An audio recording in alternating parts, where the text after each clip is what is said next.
বৈঠক, ট্রাম্পের সঙ্গে চূড়ান্ত বৈঠক অনুষ্ঠিত হবে। এই যে বৈঠকগুলো হচ্ছে, এখানে ভারতীয় স্বার্থ আছে এবং ভারতীয় স্বার্থের সাথে বাংলাদেশ জড়িয়ে আছে, কিন্তু বাংলাদেশ ভারতের কোলে আছে। সেই জায়গায় বাংলাদেশ নানাভাবে আসবে, নানা প্রসঙ্গে আসবে, এবং সেটি আসবে যে আমরা আর অল্প কিছুদিনের মধ্যে সে কি হলো না হলো, আমরা অল্প কিছুদিনের মধ্যে সেগুলোর আলামত একে একে পেতে শুরু করব। ইতিমধ্যে মার্কিন দাতা সংস্থা ইউএসএআইডি মার্কিন যুক্তরাষ্ট্রে স্বয়ং ট্রাম্প সরকারের নিকটই একটি কলঙ্কিত প্রতিষ্ঠান হিসেবে প্রতিষ্ঠিত হয়েছে। ইউএসএআইডি যে বাংলাদেশ সরকারও পতন ঘটিয়েছে, শেখ হাসিনা সরকার পতন ঘটিয়েছে ষড়যন্ত্রমূলকভাবে ফান্ড দিয়ে বাইডেন প্রশাসনের প্রকাশ্য ইন্ধনে, সেটি ইতোমধ্যেই বিভিন্ন মাধ্যম দিয়ে প্রকাশিত হয়েছে।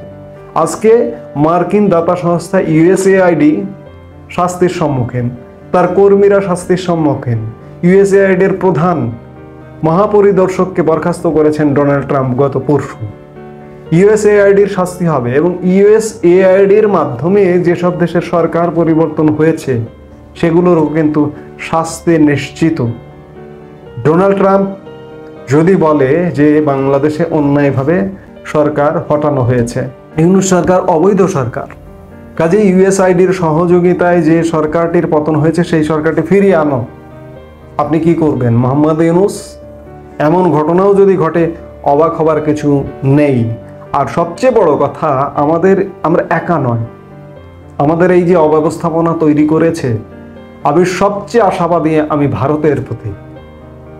আমার ভারত, আমাদের ভারত, আমাদের আদি দেশ এজন্যই বলি, আমার পিতার জন্ম ভারতীয় উপমহাদেশে, আমার দাদা ভারতীয় উপমহাদেশের ব্রিটিশ ভারতের নাগরিক ছিলেন, আমার পিতা জন্ম নিয়েছেন ব্রিটিশ ভারতের একজন শিশু হিসেবে, মাঝখানে পাকিস্তান গেছে, আমি বাংলাদেশে জন্ম নিয়েছি। অর্থাৎ আমার আদি দেশ কিন্তু ভারত, ব্রিটিশ ভারত। সেই ভারত আমার সবচেয়ে আস্থার জায়গা। মার্কিন যুক্তরাষ্ট্র দিয়ে কিছু করতে হলে মার্কিন যুক্তরাষ্ট্রকে যেহেতু সারা পৃথিবী খোঁজ রাখতে হয়, অনেক জায়গার খোঁজ রাখতে নাও পারতে পারেন, কিংবা পারবেন না কেন, তারা তো অনেক কনস্ট্রাকটিভ। অঞ্চল ধরে তাদের পররাষ্ট্র দপ্তরে ডেস্ক আছে। মার্কিন এক পররাষ্ট্র দপ্তরের কর্মী সংখ্যা যদি আপনি হিসেব করেন, আপনি অবাক হবেন। 70,000 শুধুমাত্র মার্কিন পররাষ্ট্র দপ্তরে কাজ করে। আমি ধরে নিলাম তারা কনস্ট্রাকটিভ, কিন্তু বাংলাদেশের এই অব্যবস্থাপনা ধরিয়ে দেবে কে?